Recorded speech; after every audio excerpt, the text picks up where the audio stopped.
Bom, dando prosseguimento ao nosso curso de 2008, nossa segunda aula, uma vez o servidor já instalado, agora a gente vai fazer algumas configurações antes de subir a máquina virtual. Eu vou estar colocando duas placas de rede, uma placa vai estar conectada diretamente à internet e outra vai receber o IP fixo.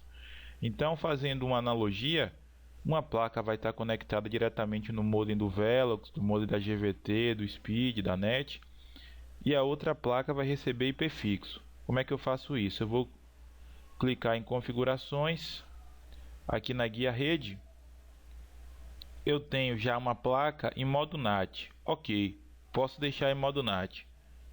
E tem uma outra adaptador aqui, uma outra placa. Na verdade eu posso ter até 4 placas, né? Mas eu tenho aqui no adaptador 2, eu vou primeiro habilitar a placa de rede. Vou deixar em não conectado. Eu vou colocar ela em rede interna, mas eu vou iniciar o servidor com ela em não conectado. Depois eu posso trocar isso. Então, coloquei, agora eu vou subir o nosso servidor. Eu vou logar aqui no servidor.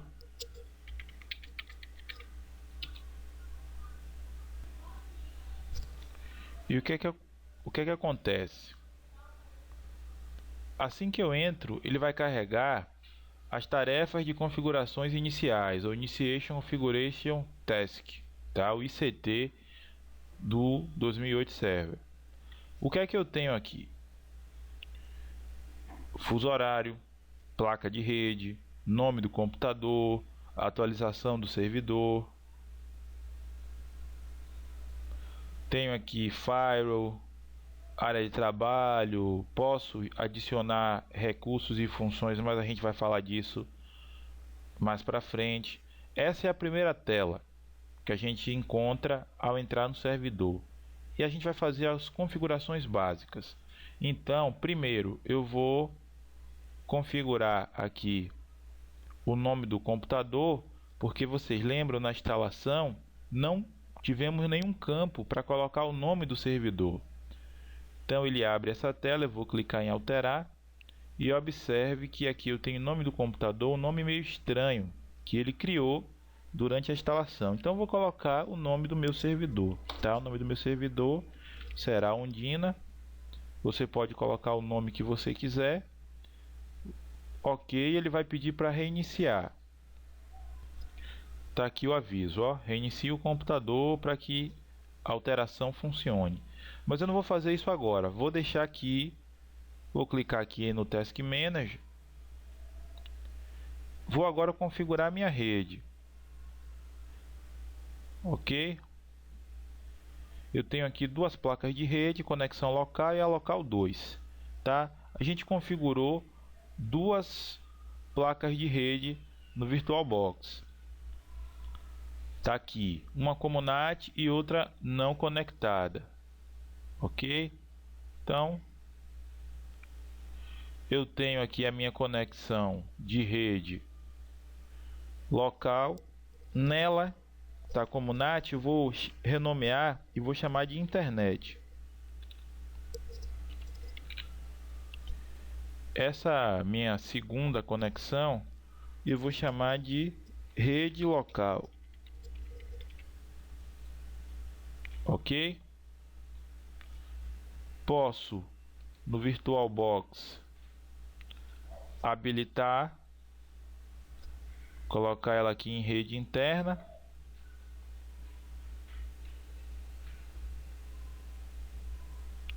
Vou colocar o IP fixo nessa minha placa, então botão direito em cima dela, propriedades, ele vai abrir aqui o protocolo TCP/IP versão 4.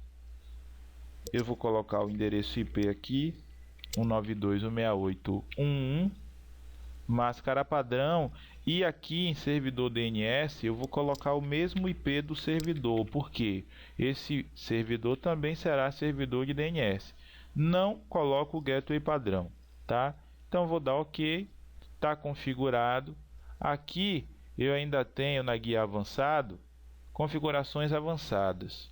Quando eu tenho duas placas de rede, eu tenho que subir a placa que está com a minha rede interna primeiro, tá? Observa que automaticamente ele já fez isso. Por quê? Eu preciso ter identificação do IP fixo no meu servidor e, caso contrário, eu suba a placa que tem a minha internet primeiro, o meu AD vai ficar muito lento. As máquinas, na hora de logar na rede, vai ter uma lentidão muito grande. Então, por exemplo, se eu colocasse aqui, ó, internet como primeiro, isso está errado. Vai causar como impacto uma grande lentidão no meu domínio, tá? Então, eu coloco a rede interna, a rede local, como primeiro. Então, é isso que a gente precisa fazer, basicamente, porque fuso horário, as outras coisas, não mexemos, tá? Então, eu vou minimizar aqui e vou reiniciar por conta do nome do computador. Bom, ele voltou aqui do reinício. Vou logar. Assim que eu entro, ele me abre novamente as tarefas de configuração iniciais, mas eu já configurei tudo que eu preciso. Eu posso marcar essa opção de não mostrar essa janela novamente. Fechar.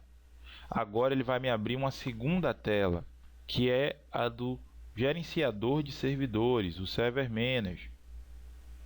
É aqui que iremos trabalhar a maior parte do tempo. Nessa tela eu posso estar atribuindo ao servidor as funções. Essa é uma grande diferença de quem vem do 2003 para o 2008. Aqui é onde eu posso transformar o meu servidor em um servidor DHCP, DNS, controlador de domínio. E para cada função, que são 17, observe 0 de 17, eu tenho um recurso. Então, por exemplo, eu tenho o servidor DHCP, mas tem uma função, que é uma função, eu tenho um recurso para melhorar ele, ampliar ele. DNS, a mesma coisa. AD, a mesma coisa. Então eu tenho as funções, mas tenho os recursos que ajudam a essas funções se tornarem mais completas, ok? Vamos então adicionar a nossa primeira função. Vamos adicionar aqui o serviço de DNS. Ele me abre essa janela, eu posso clicar em ignorar essa página porque são só informações que, uma vez lidas, não há necessidade de você estar se deparando com essa tela sempre que for instalar um serviço. Então, próximo, aqui está os nossos 17 serviços. Eu vou clicar aqui, ó, em servidor DNS. Ele me traz um breve descritivo aqui do meu lado direito. Próximo, mais um descritivo. Aqui eu posso encontrar informações adicionais nesses links. Próximo, um resumo, o que é que vai ser instalado, servidor DNS, servidor de nome de domínio, e vou clicar em instalar. A vantagem do 2008 para o 2003 é que eu não preciso mais do CD, ele já me traz tudo durante a instalação. Agora é só aguardar finalizar a instalação do DNS. Ok, terminamos aqui a instalação do DNS. Então, fechar. Ele volta para o gerenciador de servidor, Server Manager, e ele marca aqui, ó, servidor DNS, uma de 17 funções instaladas. Se a gente for aqui expandir as funções, vamos ver o servidor DNS. Aqui encontramos o que? Os eventos. Não temos nenhum tipo de evento, nenhum tipo de ocorrência, porque ele acabou de ser instalado. Nessa janela podemos parar o serviço, iniciar ou restartar o serviço, além de verificar algum tipo de log, algum tipo de preferência aqui referente ao DNS. Mais embaixo temos ainda links que ajudam a conhecer mais com relação ao 2008 no DNS, né? O DNS que a gente tem instalado aqui no 2008. Vamos então configurar esse DNS. Iniciar ferramentas administrativas. Aqui em ferramentas administrativas, vamos estar instalando todos os serviços. Então, todos os nossos serviços vão estar em ferramentas administrativas. Então, ó, DNS. Tenho o nome do meu servidor, vou expandir. Tenho a minha zona de pesquisa direta e a zona de pesquisa inversa. São essas duas que eu vou estar configurando. Então, zona de pesquisa direta, botão direito, nova zona. Ele abre um assistente, vou avançar. A zona é primária porque o nosso servidor não tem nada, ok? Ele vai criar agora a primeira zona, avançar. Qual será o nome da zona? O nome da zona tem que ser o mesmo nome que o seu domínio. No meu exemplo aqui vai ser mk.com.br, ok? Pode ser qualquer outro nome para você. Avançar, ele cria um arquivo DNS, avançar. Vou marcar essa opção aqui para que ele faça a atualização dinâmica, utilizando o AD. O que é isso? Cada máquina que for entrando no meu domínio, ele automaticamente vai atualizar isso para o meu DNS. Avançar e concluir. Ok.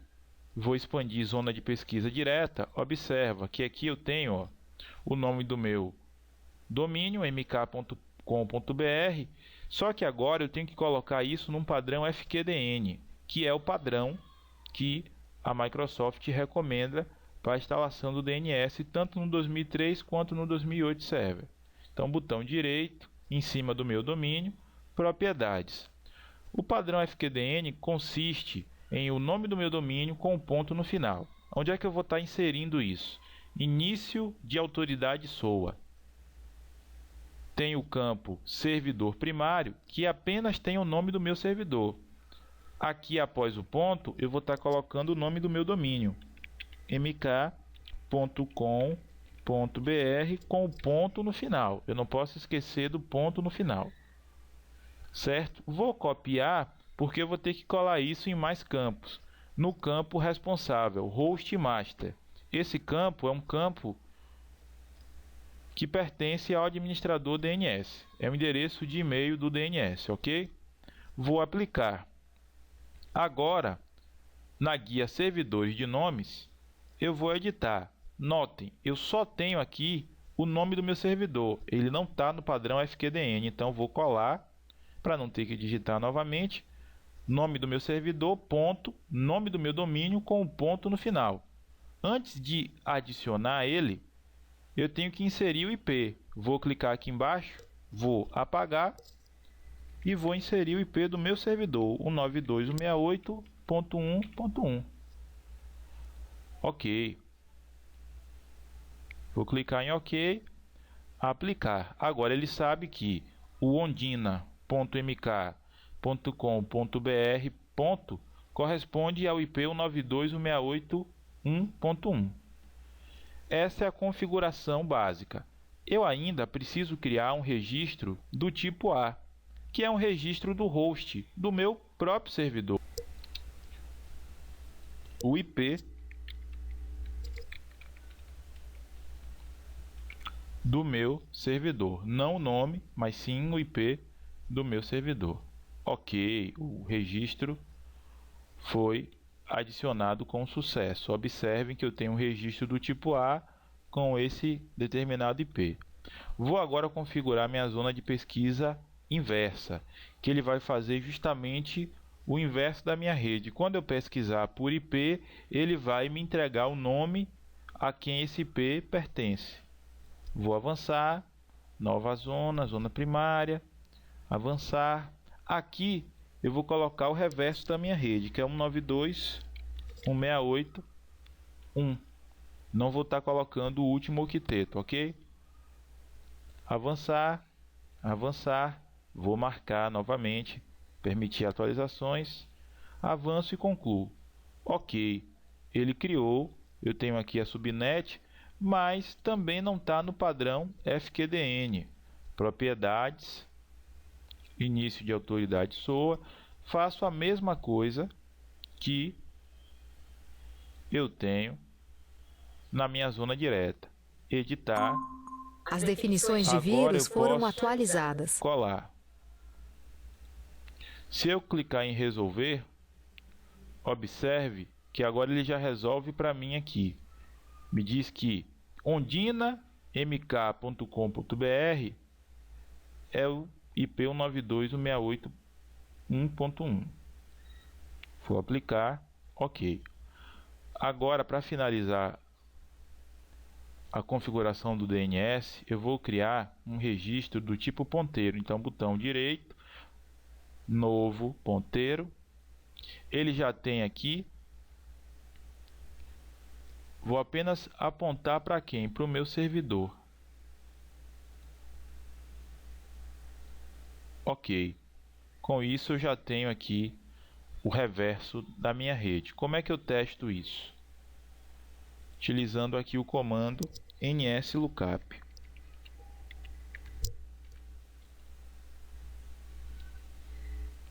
Observe, 192.168.1 pertence a quem? Ao domínio mk.com.br. Eu pergunto a ele, quem é ondina.mk.com.br? Ele me responde que ondina.mk.br pertence ao domínio mk.br e tem o IP 192.168.1.1. Ok, nosso DNS está funcionando. Com isso, concluímos a nossa segunda aula.